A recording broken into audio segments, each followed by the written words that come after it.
Tranca-Rua das Almas, o filho do cemitério.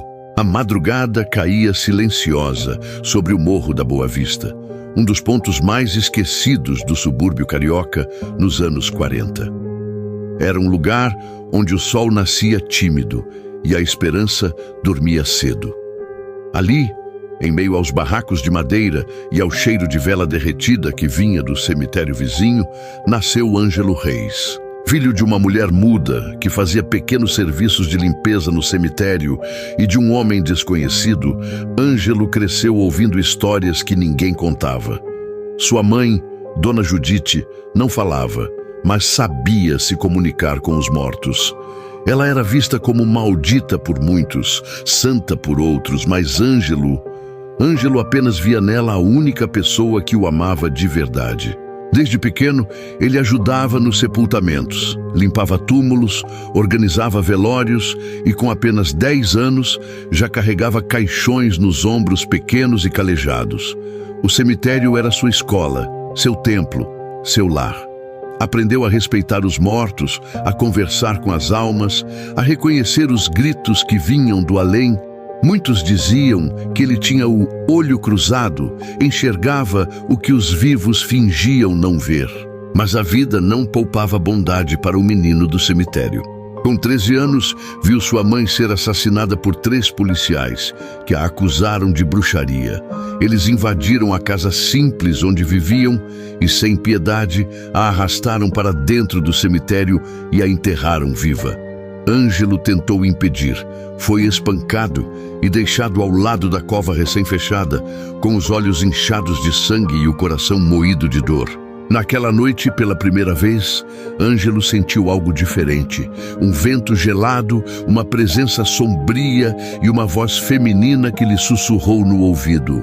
Eles acham que enterraram uma mulher, mas hoje nasceu uma maldição. Desde aquele dia, ele não era mais apenas um menino do cemitério. Algo dentro dele havia sido trancado, e o que estava do lado de fora ansiava por vingança. Após a morte brutal de sua mãe, algo morreu dentro de Ângelo, e algo nasceu também. Um silêncio mais frio que o da própria morte tomou conta dele.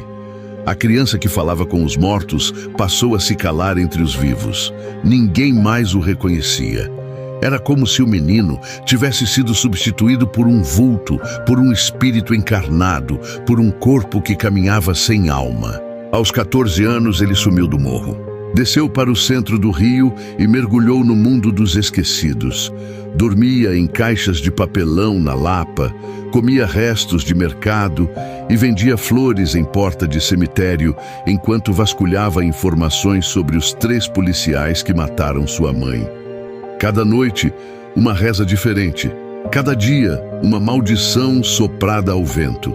Cada passo, uma dívida cobrada do destino. Aos 17, Ângelo conheceu seu primeiro mentor, Lúcio Tranca-Ferro, um ex-macumbeiro que trabalhava como segurança de bordel e vendia trabalhos de amarração nas madrugadas da glória. Lúcio viu em Ângelo algo sombrio e poderoso, um dom ancestral, um chamado que vinha das almas. Começou a ensinar-lhe feitiçaria, encantamentos com pólvora, ervas de cemitério e como manipular as forças mais densas do umbral. Mas Ângelo não queria amarração, não queria dinheiro, ele só queria vingança. Durante meses, espiou, seguiu, investigou, até descobrir os nomes dos 3, Sargento Moura, Cabo Laranjeira e Tenente Franco. Cada um vivia como se nada tivesse acontecido. Carros importados, esposas falsas e filhos em colégios caros. Enquanto isso, a mãe de Ângelo apodrecia no fundo de uma cova anônima. Na noite do seu aniversário de 18 anos, ele riscou um ponto no chão do cemitério da Cacuia e fez um pacto silencioso. Que as almas que me viram crescer me emprestem sua força, e em troca, eu nunca mais serei apenas Ângelo. Naquela mesma semana, o primeiro morreu. O sargento Moura foi encontrado nu, dentro de um caixão abandonado, no fundo do mesmo cemitério onde matou Judite. Seu corpo estava coberto por arranhões que não eram humanos. Não havia sangue no caixão, apenas um bilhete. A primeira porta foi trancada. Dias depois, o cabo Laranjeira enlouqueceu. Passou a gritar pelas ruas que viu uma mulher muda chamando por ele entre os túmulos. Internado, arrancou os próprios olhos com as unhas e morreu babando espuma e sangue. Um ponto riscado foi encontrado rabiscado na parede do manicômio. Último, o tenente Franco fugiu. Tentou sair do estado, mas na BR-040 seu carro capotou misteriosamente. Foi encontrado com o pescoço torcido para trás e um lenço de cemitério amarrado na boca.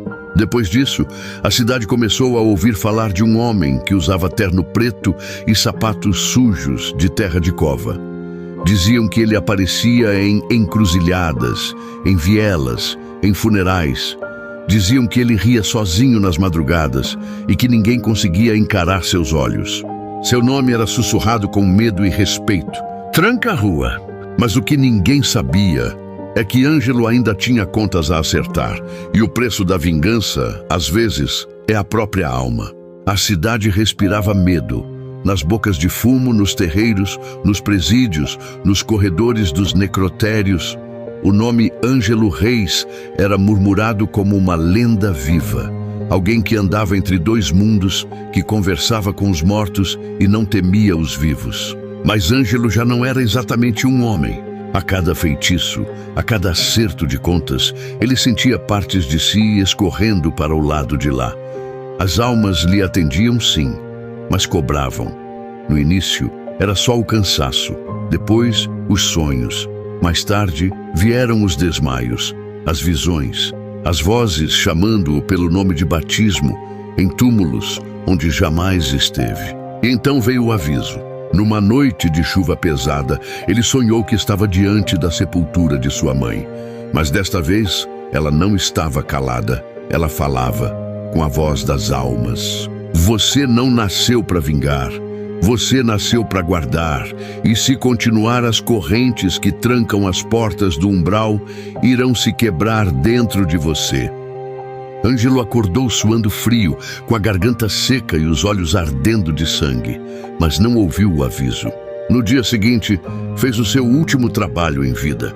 Um bicheiro chamado Valtinho das Armas havia mandado matar uma mulher grávida. Ela era mãe de santo e denunciou o tráfico de crianças em seu terreiro.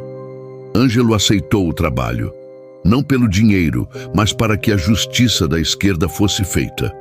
Invocou a força das 7 encruzilhadas das almas e selou o destino do homem. Mas ali algo deu errado. Valtinho era filho de uma poderosa médium do sul, que ao saber da morte do filho, fez um ritual de proteção e vingança tão forte que parte da energia de Ângelo se partiu ao meio. Ele caiu no meio do ritual, cuspindo sangue, cercado por 7 velas que apagaram sozinhas. Nos dias seguintes, Ângelo vagava como um espectro. Os amigos de antes o evitaram. Os guias que o protegiam se calaram. As entidades das almas vinham em sonho e o chamavam de volta. O corpo físico já não o segurava mais. Começou a ver o próprio rosto nos espelhos coberto de terra. Sentia o cheiro da morte mesmo ao acordar. Certo dia foi até o túmulo de sua mãe, ajoelhou-se diante da cruz e chorou como há muito tempo não fazia. Mãe, me leva. Eu já fiz tudo o que tinha que fazer. Já travei todas as portas. Já me perdi de mim. E então, em silêncio, ele riscou um ponto no chão e escreveu com o próprio sangue. Quem atravessar esta linha, que saiba que agora eu sou a porta. Naquela noite, Ângelo morreu. Ninguém sabe ao certo como. Alguns dizem que ele se jogou dentro de uma cova aberta e desapareceu. Outros dizem que ele foi visto entrando sozinho num cortejo fúnebre e nunca mais saiu. Há quem jure ter ouvido gargalhadas vindo de dentro do cemitério e os sinos tocarem sozinhos às 3 da manhã. Mas uma coisa é certa. Naquela madrugada nasceu o Tranca-Rua das Almas. O guardião das portas entre os mundos. O homem que trancou a si mesmo para proteger os caminhos dos outros. Quando Ângelo cruzou a última fronteira, ele não encontrou descanso. Não havia luz nem flores, tampouco anjos ou promessas. O que o esperava era um vasto campo escuro, um espaço sem tempo, onde almas gritavam e sombras rastejavam.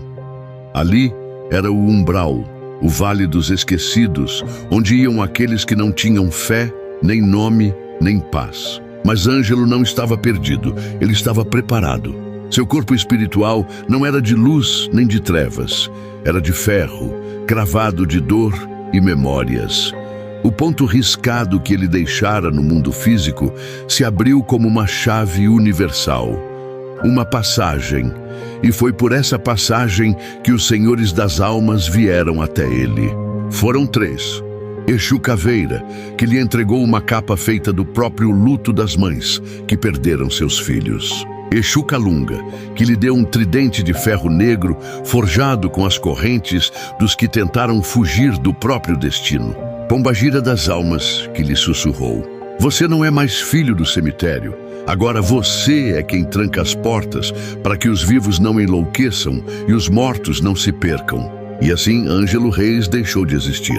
Nasceu então Tranca-Rua das Almas, o Exu das madrugadas mais densas, aquele que caminha entre os túmulos e fala nos ouvidos dos suicidas, aquele que segura pelo braço os que estão prestes a saltar da ponte, o que encosta no ombro dos usuários de crack à beira da morte e diz: se tu ainda me escuta, então tu ainda tem volta.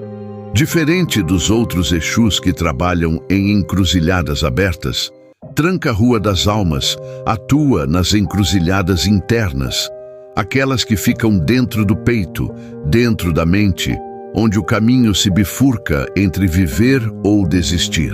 É ele quem fecha o corpo daqueles que lidam com a morte todos os dias, médicos de emergência, coveiros, mães que perderam filhos. Ele não exige culto, mas exige verdade. E quando alguém mente para si mesmo, ele risca seu ponto no chão do coração e tranca o caminho da ilusão. Muitos médiuns o temem. Ele não vem com palavras suaves, ele vem com impacto, com presença, com a força de 1000 mortos dizendo: levanta!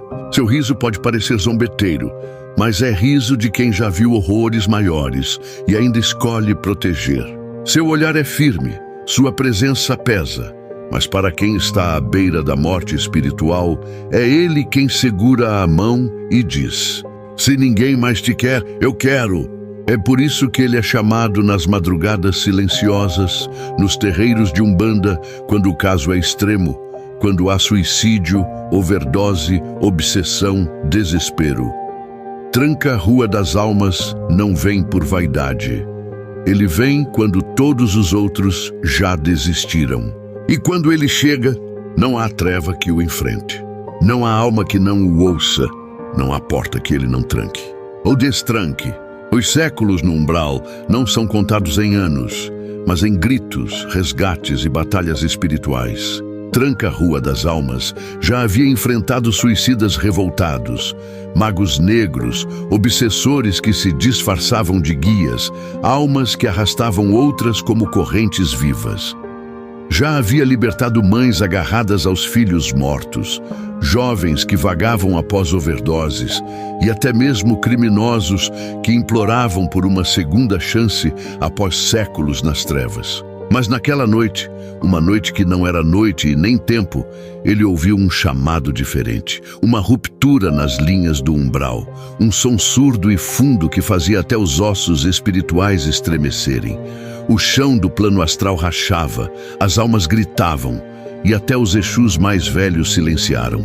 Algo estava quebrando as regras. Uma entidade antiga e esquecida havia se libertado das profundezas. Causu, um espírito poderoso, originado do medo coletivo de milhões de almas que morreram sem fé, sem nome, sem funeral, sem oração.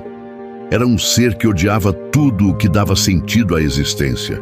Um espírito que se alimentava da dor da ausência e da desesperança. Causu queria destruir os portais, apagar o que separava vivos e mortos, arrastar todos ao vazio. Tranca-Rua das Almas foi o primeiro a se apresentar e o último a recuar. No centro do Vale Sombrio, sob um céu que cuspia cinzas e lamentos, ele enfrentou Causu. O combate não foi físico, foi espiritual.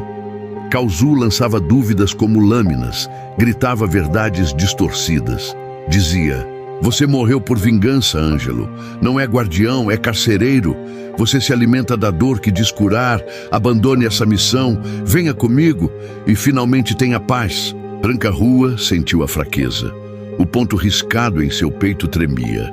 As vozes da infância, os socos dos policiais, o cheiro da cova da mãe, tudo voltava à sua mente como veneno. Mas então ele ouviu uma voz, fraca, mas firme. Ângelo, me escuta. Era a voz de uma mulher, Judite, sua mãe, mas agora ela não era mais muda, era pura luz. Ela caminhava entre as almas, segurando as mãos dos que ele havia resgatado, jovens que desistiram da vida, mães que encontraram consolo, médicos que seguiram vivos por causa de uma palavra sussurrada no limite do desespero.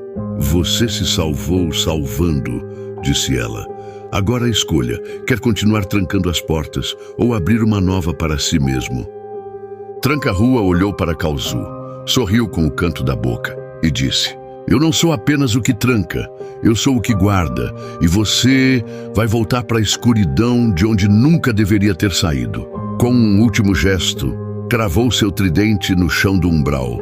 O símbolo das almas brilhou como fogo negro. Causu gritou, dilacerado pela própria ausência de luz, e o portal se fechou. Silêncio.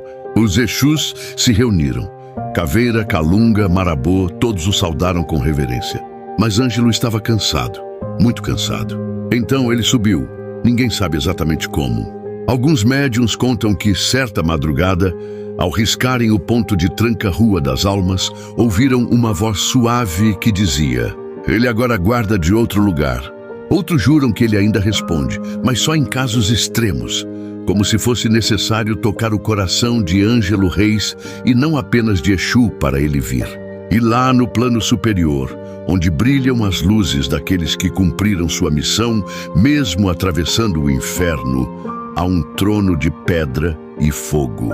E sobre ele repousa um manto negro, um tridente cravado no chão, e uma gargalhada que ecoa pelo infinito. Se a alma é forte, nada pode trancá-la para sempre. Gostou da nossa história? Não esqueça de se inscrever, deixar o like e comentar. Muito obrigado